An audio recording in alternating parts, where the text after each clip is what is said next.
través de Radio Bellavista hemos presentado Sinfonías del Más Allá, con la conducción de Edson Valdivia y dirección. Una producción de Dimática Films. Le invitamos a que nos sintonice.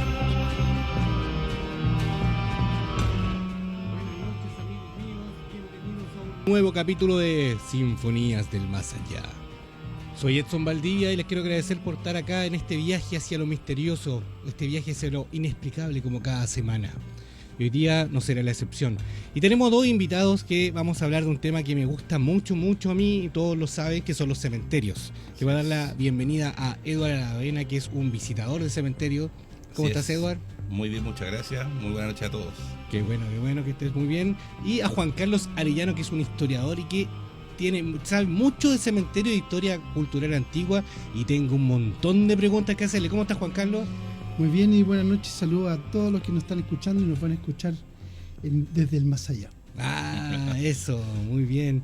Oye, para partir esto, vamos a partir, voy a contar un poco de Eduard. Con Eduard somos amigos hace 30 años y él, desde que éramos chicos, me acuerdo que siempre le gustaba ir a los cementerios, siempre estaba visitando un cementerio católico, general, después empezó a visitar por Chile, después se fue para otros países y en vez de salir a los bares iba a los cementerios.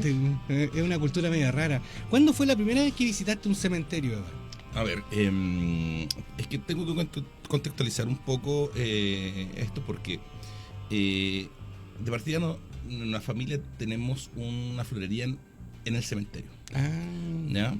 Mi familia siempre desde hace muchos años, por lo tanto yo me crié prácticamente dentro del cementerio, pero por el lado de Recoleta, ¿ya? Cementerio general. Pero solamente era como tránsito, ¿ya? Incluso uno ocupaba como pasillo el cementerio para llegar al hospital. Uno cruzaba para ahorrarse toda la vuelta y cruzaba por entre medio del cementerio. Para llegar al Hospital San José. Al Hospital San José y a todo ese sector, ¿no? Porque por la entrada salíais por Lafayette o por la entrada al Hospital San José. Por Limay cruzaba. Exacto, justamente. Entonces, hubieron dos momentos bien cruciales donde yo me di cuenta que me gustaba esto. ¿Ya? Como tú sabes, yo vengo de una familia católica, sí. Por lo tanto, yo regularmente iba a misa todos los domingos. Exacto, a la iglesia de la Merced. ¿Ya? Y un domingo mi mamá me dice, ¿para qué vas tan lejos si aquí en el cementerio católico, dentro del cementerio católico, hay una capilla, hay una iglesia donde hacen misas? De 1960. Exacto. Entonces, yo me recuerdo claramente la primera vez que yo entro al cementerio católico buscando la iglesia. Antes de llegar a la iglesia, veo estas estatuas donde está el arcángel Gabriel, sí, matando a los cocodrilos. Claro. Oh, yo quedé fascinado. Sí, esa arquitectura hermosa. Es precioso. Y yo me llevó al tiro a las conversaciones que tenía mi tío Alfonso. ¿Te acuerdas de mi tío Alfonso, que viajaba mucho? Y me contaba de este tipo de arquitecturas allá en Europa. Entonces me evocó al tiro eso. Y en los programas que veía en la televisión, yo decía, lo estoy viendo aquí. Claro. Aquí. Y nunca lo había visto. Y además que en la iglesia misma está, no sé si tú lo has visto, el Cristo tallado en madera gigante sobre el altar. Preciosísimo. ¿Ya? Pero más me marcó como visitante, iniciando esta inquietud de conocer los cementerios. Fue la primera vez que yo entré por la parte de Avenida La Paz del cementerio general. A la parte histórica. Antigua, sí. Porque yo me relacionaba solamente por el lado de Recoleta e Independencia, pero nunca había ido a este sector. Al patio histórico. Y más al patio histórico, a la entrada, a donde estaba la rotonda antigua. Claro. ¿Ya? Resulta que yo no me acuerdo en qué sentido andaba por ahí. Yo sí me recuerdo que tenía unos 13 años, 14 años. ¿Ya? Y llego a esta rotonda preciosa, donde está la estatua de Recamate, ¿no? El Monumento al Dolor, ahí en la entrada de la rotonda. En la entrada del cementerio, sí, el dolor que le hizo Recamate a su padre. Exacto. A su madre. Entonces, y me acerco y veo esta cúpula y estas puertas gigantes de madera, y yo no entendía dónde estaba. Fue mi primera impresión, dije, estoy perdido, no sé dónde estoy. Y ingreso y veo y miro al cielo y veo estas pinturas en el cielo pintados del principio del siglo, ¿no? Cuando se inauguró el cementerio. Sí, esta capilla se hizo de nuevo porque el cementerio se cayó en la primera fachada. Esta se hizo como en 1900 más o menos. Ah, perfecto. Pero bueno, el tema es que yo veo esto y miro al cielo y veo estas pinturas maravillosas. Y yo pensé ahí, fue la primera vez que me gatilló esto, y yo pensé, ¿en qué museo estoy? Sí. Porque no conocía esa entrada al cementerio. Me ingreso y veo la capilla que está dentro, la capillita, y veo los mausoleos, las estatuas, y yo pensé que estaba en un cementerio, no estaba en un cementerio, estaba en un museo. Claro. Y yo me sentí perdido y le pregunto al guardia, le digo, oiga, ¿sabe qué? Yo vengo de acá, de Recoleta, ¿y dónde estoy? Estoy perdido, ayúdeme. Me dijo, no, estamos en el paralelo. Sí, estoy en el mismo cementerio, pero una parte que no conocía. Oye, qué buena la historia. Y ahí empecé a descubrirlo, ¿ya? Y de ahí va avanzando la historia va un poco. avanzando la historia un poco, y lo curioso es que avanzando, no sé, 10 cuadras de la mañana está la tumba familiar. Pero es curioso que estábamos en tan poca distancia, pero por el otro lado. Entonces nunca había visto esa parte. Oye, qué buena.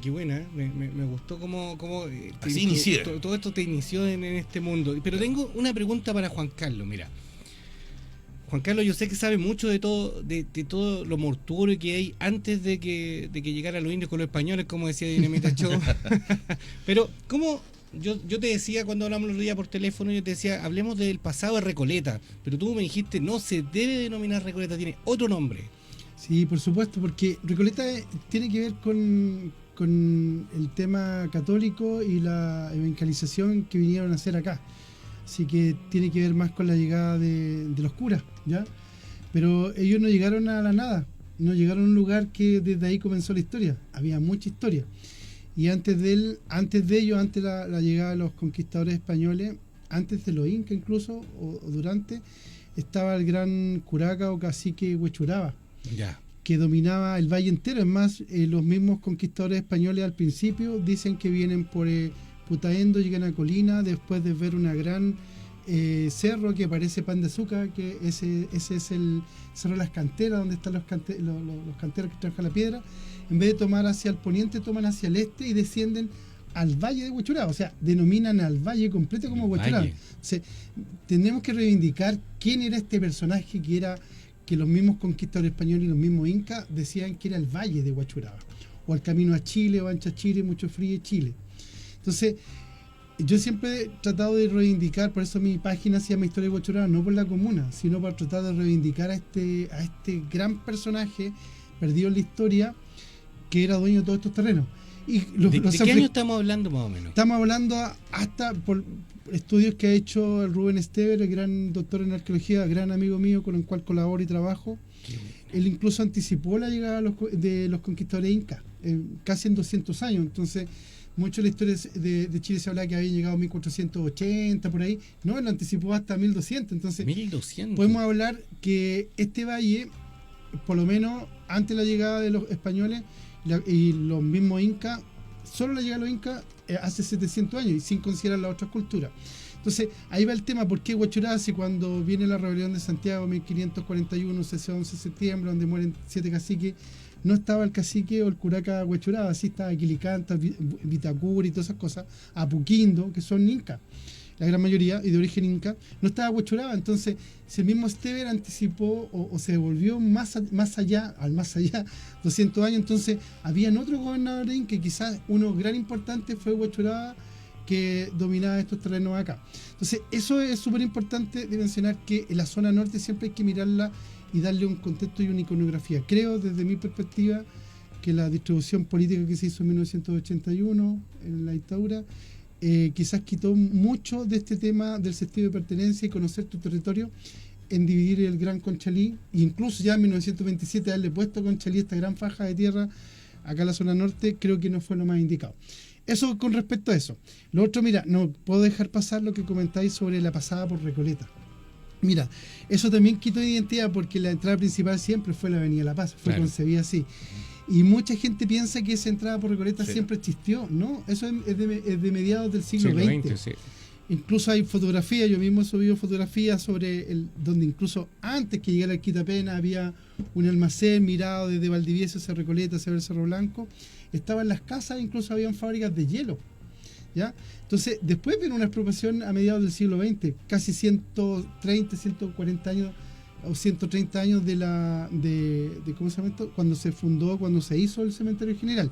Entonces, eso también divirtió mucho lo que te pasaba a ti, que tú miraste otro cementerio. Claro. Pero ese es el cementerio de verdad, el Claro. concedido. El otro fue literalmente un atajo.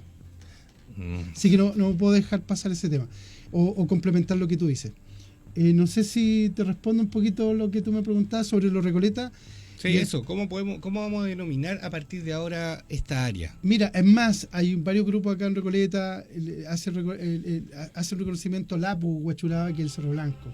Eso es uno de los vestigios que hay con respecto al territorialmente lo que era la extensión del cacique Huachuraba o el curaca Huachuraba. Yo creo que tiene una alta influencia que ha hecho a Inca. El Cerro Huachuraba o Cerro Blanco, que los mismos españoles después le ponen blanco, porque era de carácter blanco y con el cual levantaron las casas en el centro de Santiago, incluso acá en la Ribera Norte. Entonces, son los curas que le ponen Recoleta, por la Recoleta Franciscana. Entonces, es un espacio en el tiempo, es como una ecuación diferencial, Sí. un espacio en el tiempo. Pero creo que es importante ir más allá. Y en eso quizás ha sido mi trabajo en estos 15 años y con mucho énfasis estos últimos 8, de reivindicar lo que había antes de la llegada de los españoles, de los incas y también de nuestras poblaciones que se fueron fundando a principios del siglo XX, mediados del siglo XX y con mayor razón a mediados del siglo XX, que llegaron a estas poblaciones, Villa, la Quinta Bella y la Chacabuco, la Nea Conel, bueno, ahora está en nuestra comuna, y muchas poblaciones que llegaron y como que la historia se cuenta desde ahí, las historias personales, que es súper válida. Pero muy poco se habla qué es lo que había antes acá. Y ahí yo te puedo anticipar, yo sé que vienen las preguntas, si hoy día cuando se van instaurando esas casas, esas villas, poblaciones, una cantidad de cuerpos que salieron de cementerios precolombinos, que ahí lo vamos a tocar, impresionante. Y tiene que ver con culturas precolombinas. Entonces, de alguna vez por todas, por favor, volvamos, eliminemos el 1981, la ley del 17 de marzo, y sabéis que hagamos una gran comuna, porque cuando se separó Conchalí, entre comillas, éramos 500.000 personas, era mucho, y resulta que si sumas hoy día Huachuraba, Recoleta, Conchalí, seguimos siendo 500.000, a diferencia de Puente Alto, que son 750.000, y ¿para qué decir Maipú? Hagamos una comuna de nuevo, pongámosle a Huachuraba en tributo a nuestros pueblos originarios, es un gran personaje perdido en el tiempo. Buena, ¿eh? Qué bueno ir conociendo un poquito del pasado. Vamos a ir a preparar la primera canción, porque también vivimos de música nosotros. Y Mario está desempolvando el cassette ahí de unos amigos míos que estuvimos grabando el fin de semana, un videoclip también, son los Voodoo Zombie, y su último tema, Maldita.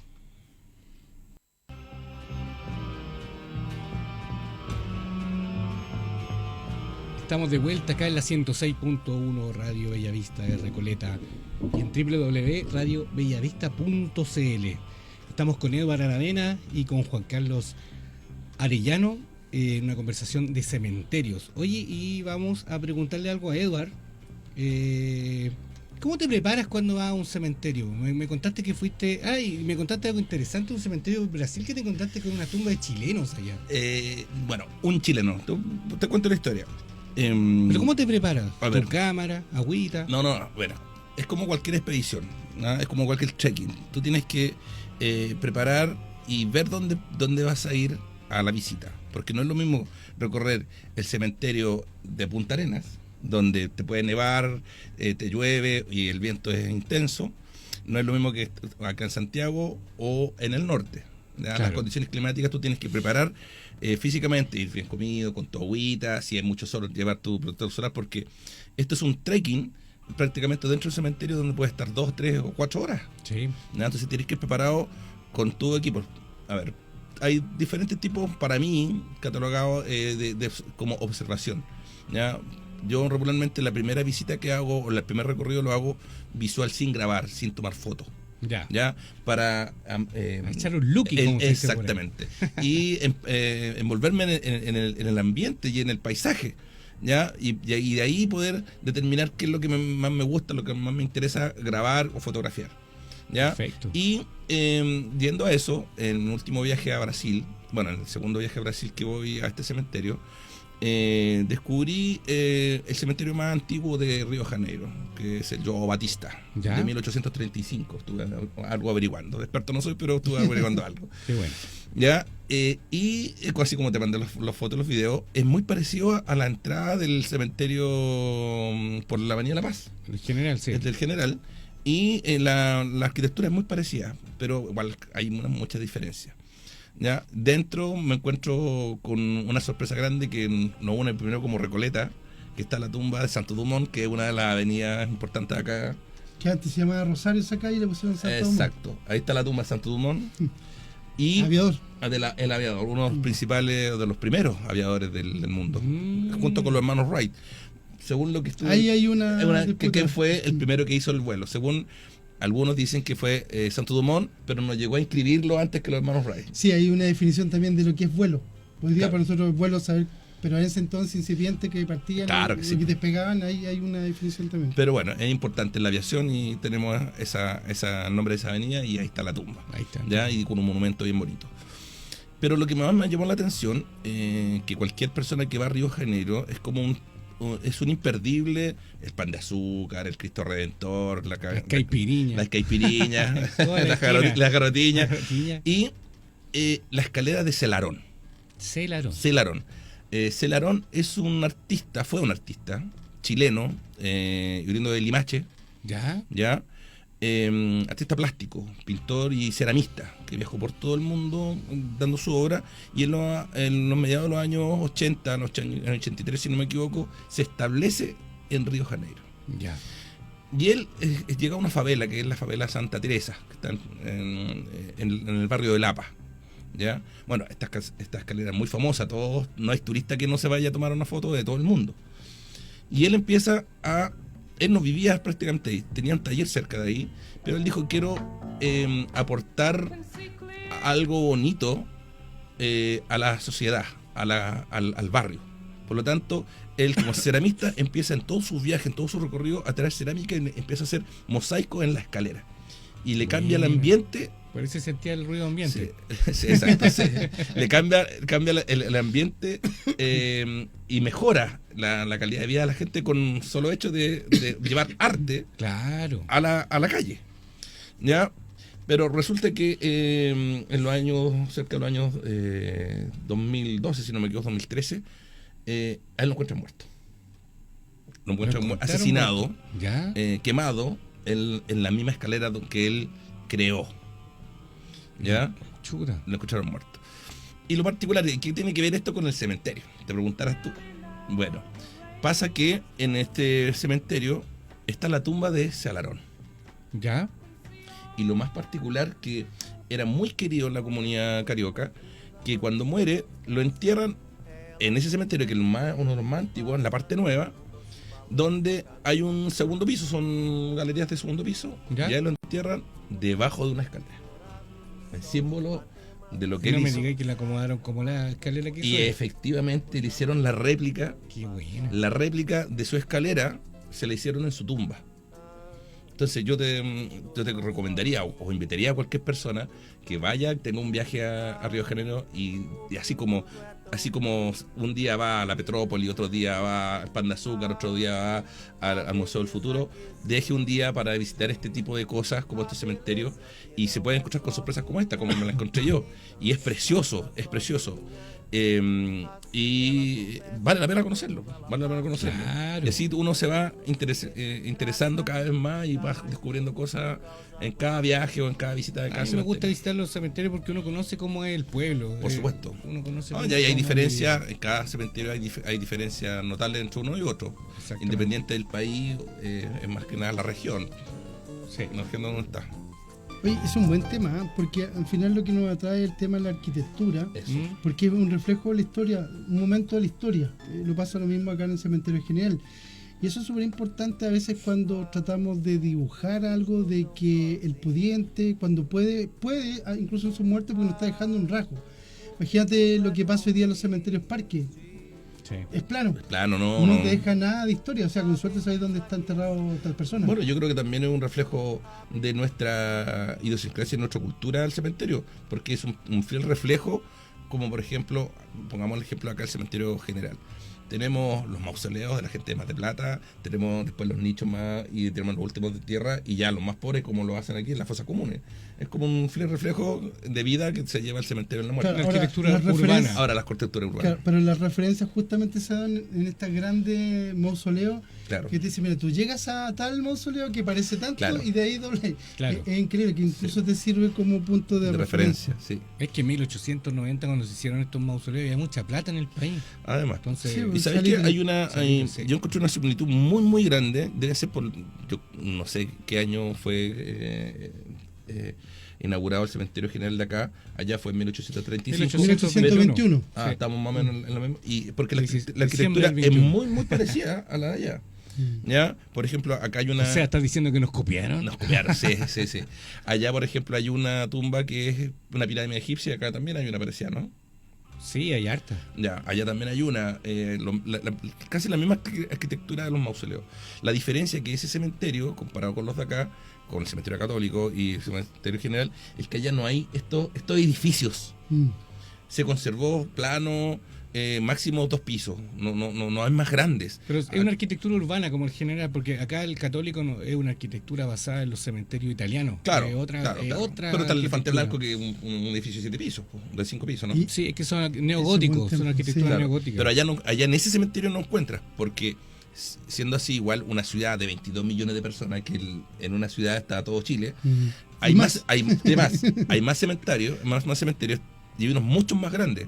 Pero yo recomiendo eso porque está en un barrio bueno, un buen barrio, cerca de Copacabana, donde uno va, hasta a 10 minutos, si quieres te puedes ir en el metro, Claro. caminar un par de cuadras y está en el cementerio. No es muy difícil llegar, comparado con los otros cementerios, que por ejemplo el cementerio de Cajú, que te pone un taxi y andar media hora, 45 minutos. Bueno, esa va a ser mi próxima visita a Río, voy a ir a Buena. conocerlo.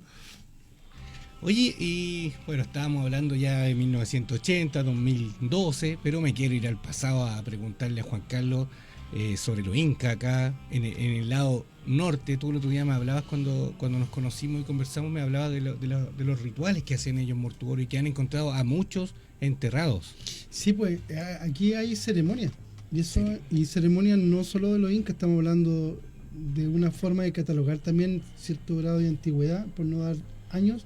Te hablan sobre la cultura vato, yoyeo, cosas así que incluso exceden los 2000 años, ¿ya? O el periodo arcaico, como acá en Conchalí se encontró un cuerpo del periodo arcaico. Estamos hablando hace 5000 años, Claro. así de simple. Y está en una ceremonia, aunque era aislado, pero estaba en ceremonia. Mira, a mí lo que me interesó involucrarme en la arqueología es porque tener de primera fuente la hipótesis que veníamos levantando y con los estudios que había tomado de otros grandes investigadores históricos y en este caso arqueólogos también, o investigadores o historiadores como Gonzalo Sotomayor y Rubén Esteber. Bueno, Patricio Bustamante también, Moyano también, grandes personajes.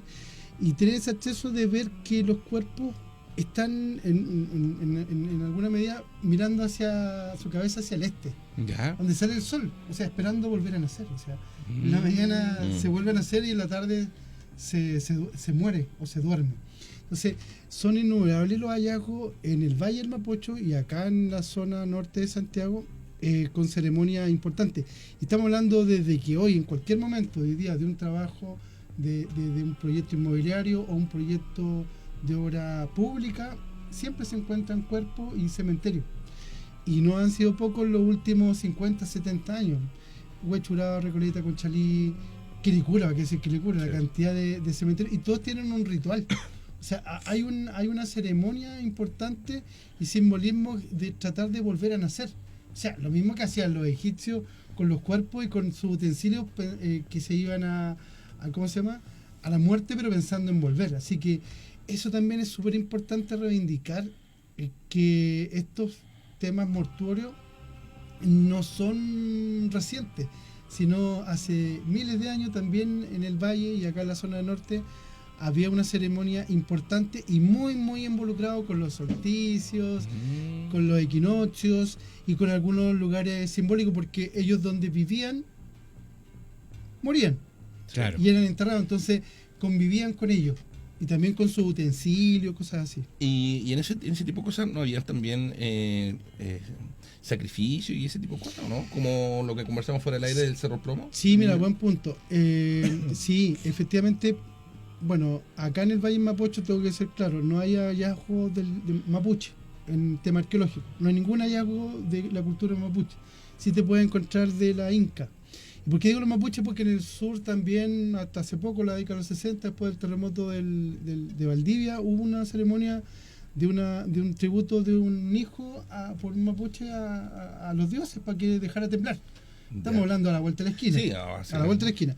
A diferencia de los incas, por ejemplo, que estamos entre 500 o 600, podemos dar una cifra, en el Cerro del Plomo, claro, ahí la ceremonia era un sacrificio, porque igual que hasta ahora, y eso es importante mencionar, que no llovía en el Valle del Mapocho, o no nevaba y por ende no había, el Mapocho no podía alimentar los cultivos, y hubo un sacrificio, el conocido, pueden haber habido más, totalmente. Ahora, el lugar donde fue, un lugar muy simbólico para el Valle del Mapocho, que es el Cerro del Plomo, donde nace justamente las vertientes que dan después en el Mapocho, al río Mapocho que los incas muy bien tomaron para poder cultivar.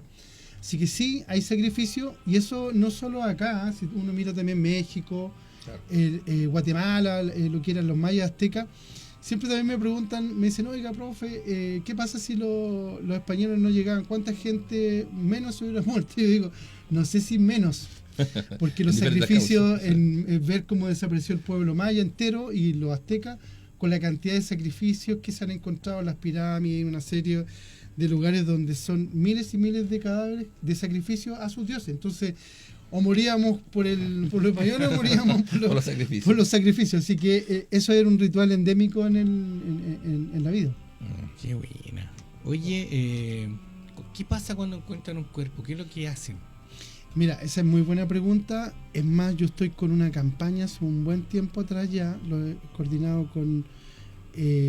lo transmitido a candidato a alcalde, hoy día alcalde de la zona norte, ¿ya? Porque cuando hay un hallazgo en un proyecto inmobiliario o de obras públicas, por ejemplo, en Jardines de Esmeralda en Colina, nosotros sacamos 40 cuerpos. 40 cuerpos. Y eso solamente, con suerte, el 5 o el 7% del terreno donde se levantaron viviendas sociales.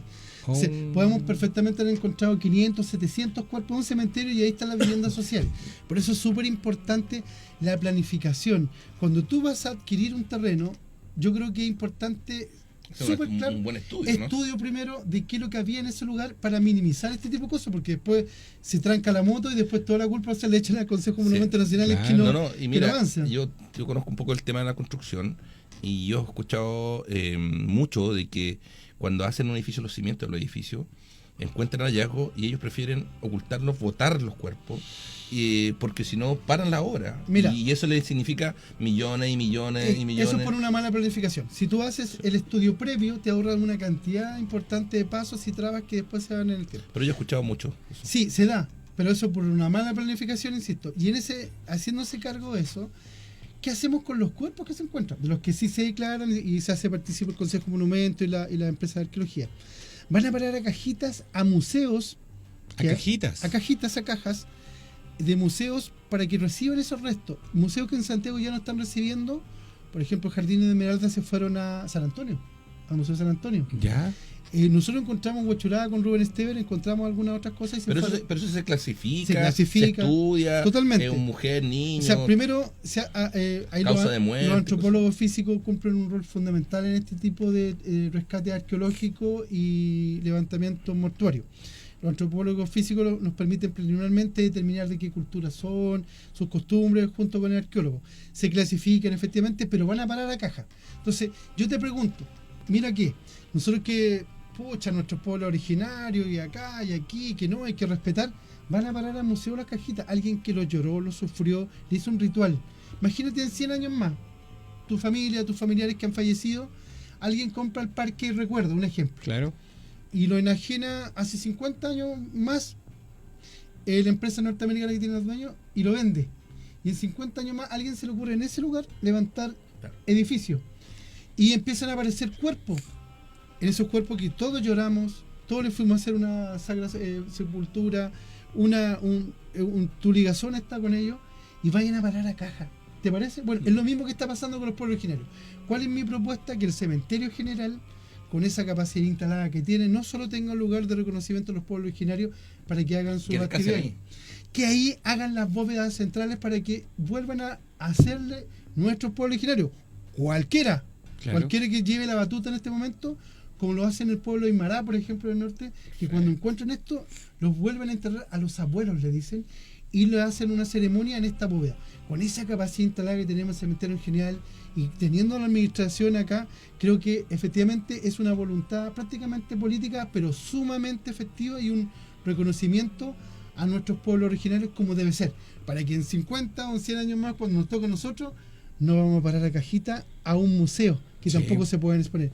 Esa es mi propuesta con respecto al cementerio general, y creo que tenemos toda la herramienta aquí en la zona norte. Tenemos el cementerio general, el cementerio católico, israelita, pero bueno, el Parque católico y Santiago, israelita son privados y es súper complicado. pero, es que eso es lo curioso a veces. Pero hay lugares. Es que es el tema, eso es curioso, porque a veces la empresa privada lleva la vanguardia a veces en ciertas cosas. Pero en el católico no te pueden enterrar ni siquiera si te suicidaste, no podías enterrarte en el católico. Tienen normas, son muy estrictos en ese Bueno, cementerio. por eso el cementerio general cumple un rol Sí, fundamental, así como desde 1821, que la primera semana tú sabes que nadie murió y la primera que murió fue una monja. Una paradójico. monjita, sí.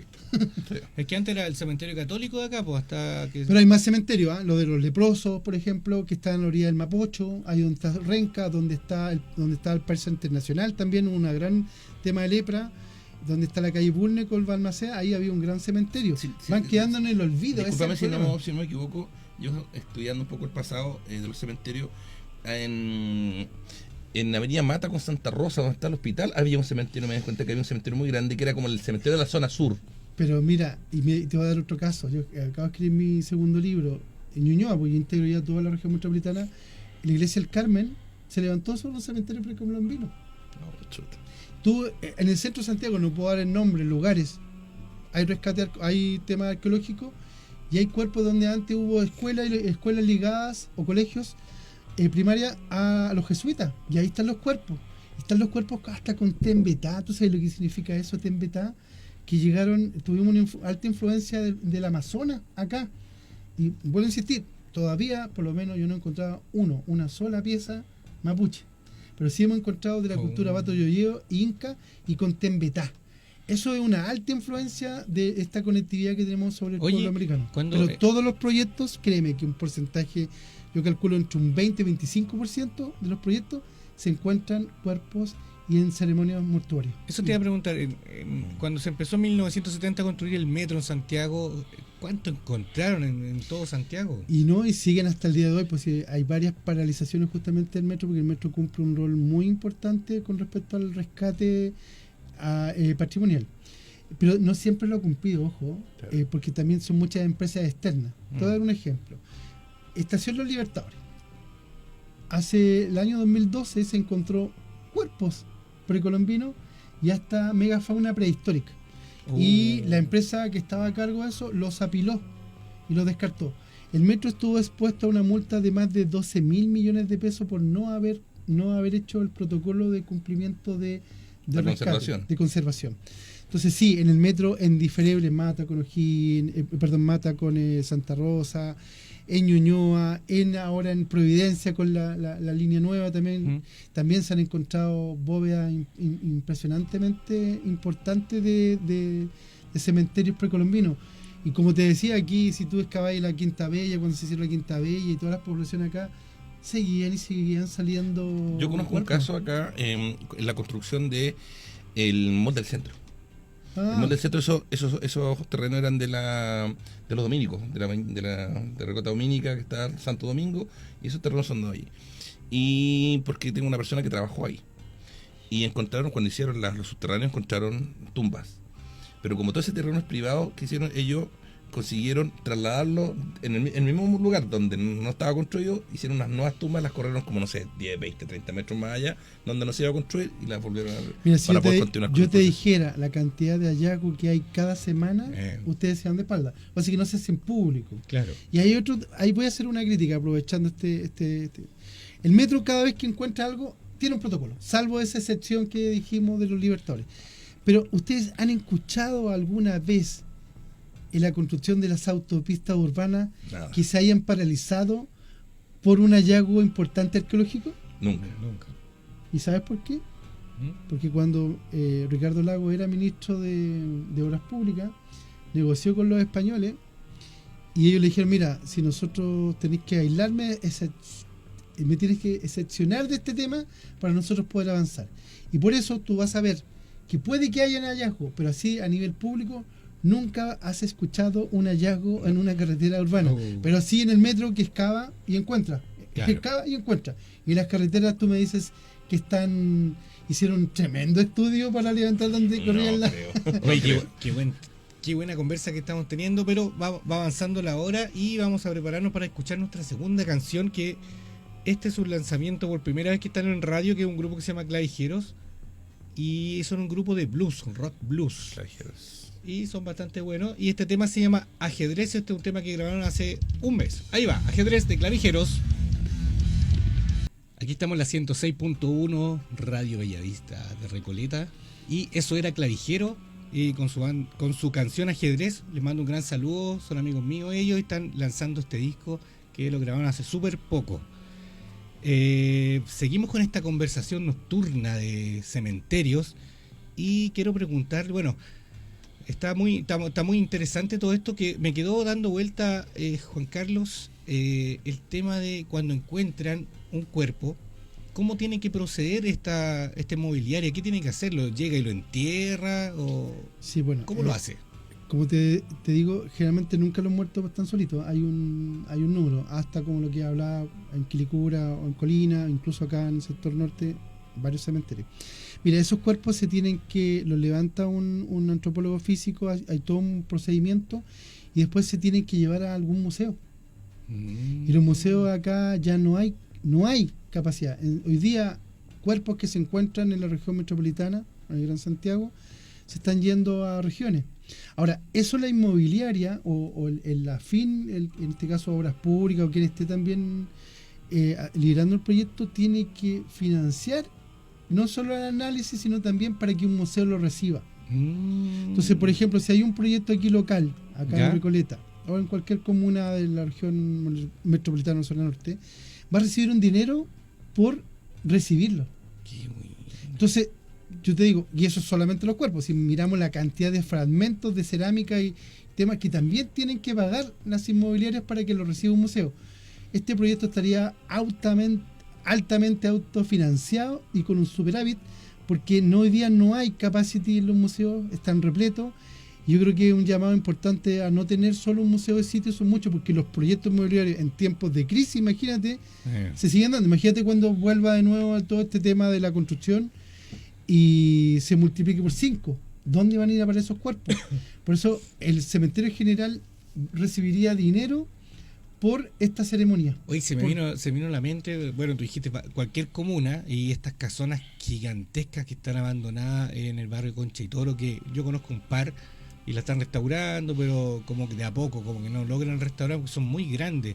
Hay algunas que tienen 2 chimeneas, 6 pisos Y subterráneo. y subterráneo. Tener un museo ahí sería espectacular. Acá en Recoleta, el cementerio, como te digo, entre cementerio y la biblioteca y extensión de la Lemedel, calza las dos cosas. La bóveda central para nuestro pueblo originario, nuestros abuelos, como dicen los Aymara, y las piezas arqueológicas acá en la biblioteca hay un museo donde clasificación, reciben dinero por eso, por almacenarlo, claro, y con eso financiáis los costos que puedan tener y puedes incluso hacer publicidad para que colegios no solo local de todo Santiago vengan a visitar estos nuevos hallazgos y posicionamos también culturalmente a la zona norte de Santiago.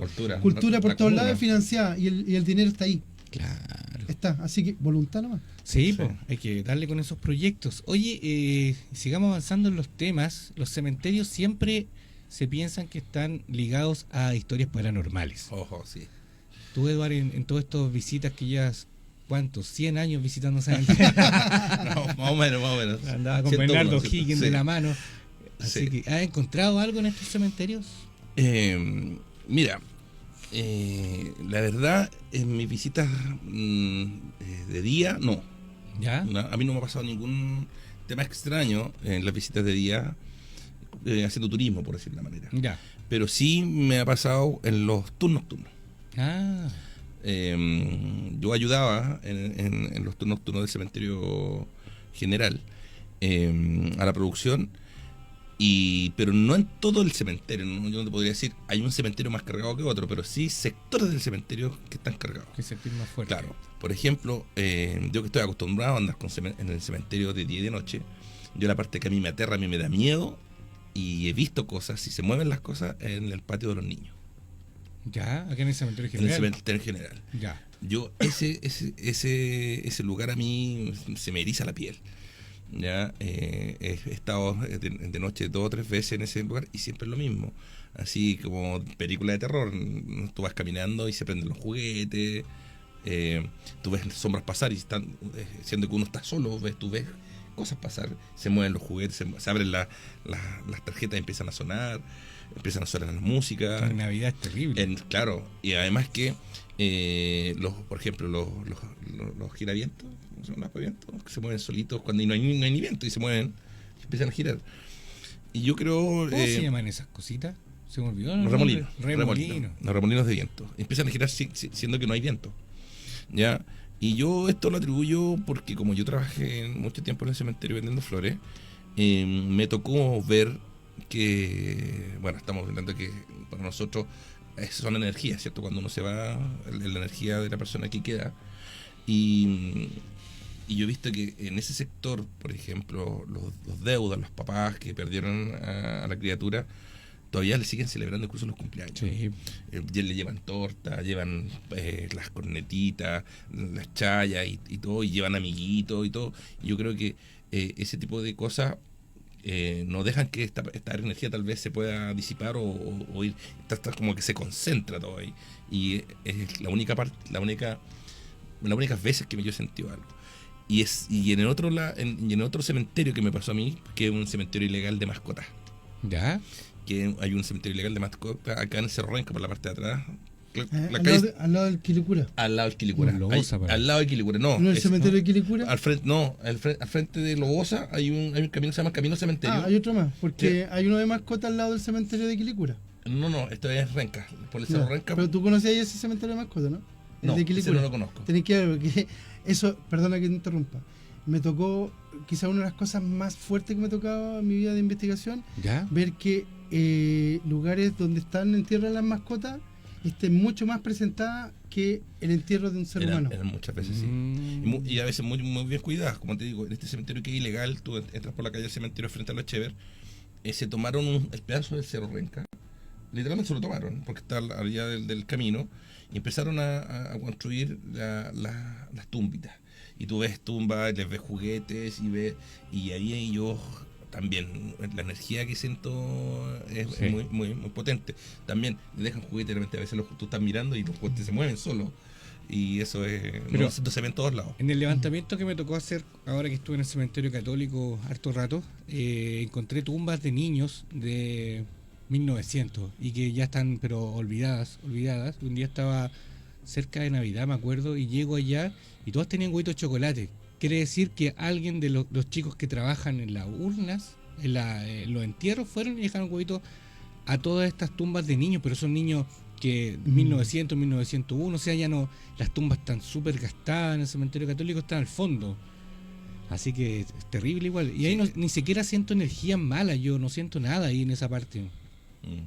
Esa es la única parte que yo he sentido, pero porque además que yo creo que uno va con respeto. Si yo creo que si alguien quiere hacer lo que hago yo, o hacer visita a los cementerios, lo primero es ir con respeto.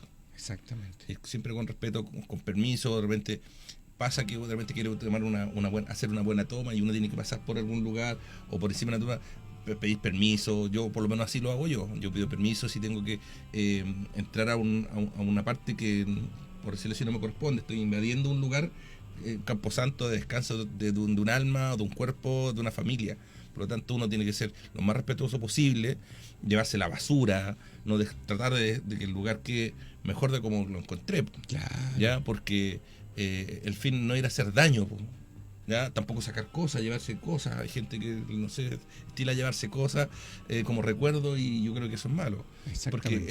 esas cosas son de esa persona o de esa familia que las dejó ahí, con todo respeto. Entonces, siempre hay que respetar los espacios y los artículos que están ahí depositados por los deudos. Exactamente. Yo igual siempre pido permiso. A mi señora le pido permiso para hacer todo. Así. Sí, Oye, somos dos. sigamos avanzando.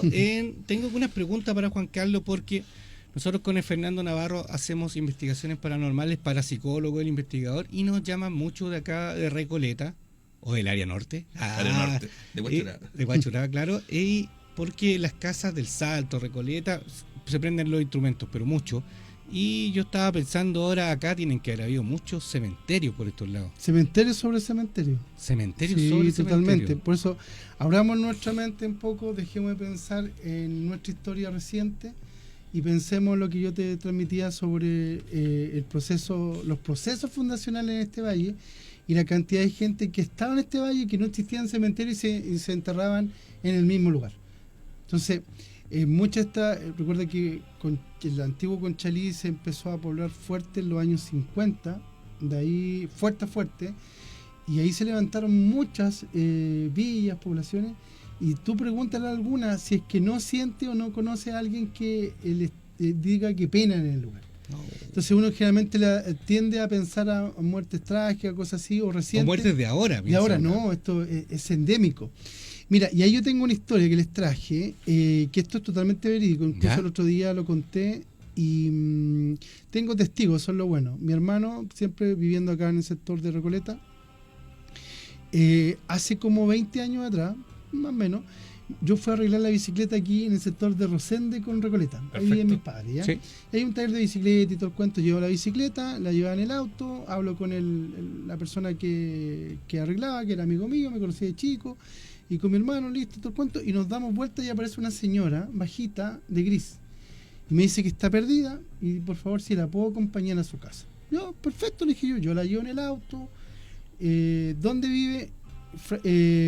Aquí Francisco Puelma, cerca de José Miguel Carrera. Ya, la fui a dejar, la entregué, y cuando me voy a bajar, perdón, ella se va a bajar, me toca la mano y me dice Juan Carlos, que ya conocía mi nombre, y me da un palito de laurel y una hojita de laurel. Me dice, guárdelo en su billetera y nunca le va a faltar algo, me dijo.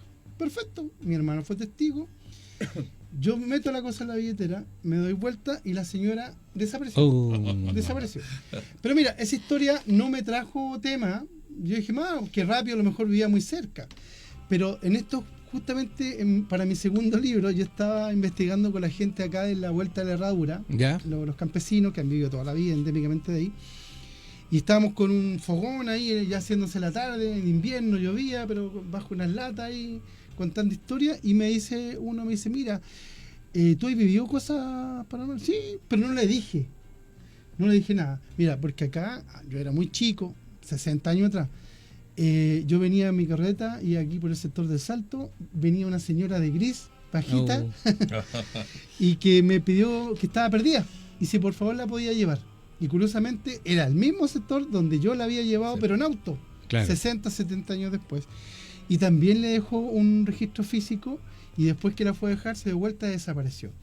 La cosa que ese caballero me dijo que no era la única persona a él que le había aparecido esta señora Sí. bajita de gris hace más de 70 años. Lo gran tema que tengo testigo, que esa hojita fue algo material. Claro. No fue algo... Claro, y la es tuve algo por lo menos tangible. hasta que la billetera se me fue a la lavadora y ahí se Chuta. destruyó. Entonces, Y ahí me quedé sin ahí le pega. pregunté un poquito más. Ahora te falta de todo. Claro, De de todo me falta. Ahora lo que sí le pregunté a ese señor y me dijo, no, si esto es un tema que era un mito urbano, que yo no tenía cómo saberlo, pero que hay una cantidad importante de apariciones de esta persona por 70 años Claro. y a mucha gente. Y en el sector norte de Santiago. Oye, qué buena, se nos Buena pasó historia. la hora volando, ya estamos Sí. finalizando. Si quieren, amigos, les quiero agradecer por haber venido, la conversación tuvo muy amena. Si quieren dejar alguna red social para que los sigan. Sí, yo en Facebook soy Historias de Huachuraba de Chile y en Instagram y en TikTok soy Juan Carlos Arellano Llévenes. Perfecto. Todo corrito. Y nosotros somos Dimática Film, tour nocturno, para que vayan a los tours de la funeraria Carrasco Hermanos. Y los quiero dejar con la última canción, que es El Crack de los Miserables. ¿Y por qué voy a dejar esta canción? Porque la semana pasada me invitaron a ser parte del lanzamiento del libro de Carlitos Caselli. Y me tocó hacer el video homenaje a él. Me dijeron, hácelo llorar. Y así que pusimos una imagen haciendo gol, estuvo muy entretenido. Y el libro lo escribió mi amigo el Juan Ollaneder. Y está muy bueno el libro, y un libro muy gracioso, que Carlitos Caselli muestra su lado gracioso en esto. ¿Y por qué esta canción El Crack? Porque A través de Radio Bellavista hemos presentado Sinfonías del Más Allá, con la conducción de Edson Valdivia. Una producción de Dimática Films. Le invitamos a que nos sintonice todos los jueves en este mismo horario. Nos encontramos.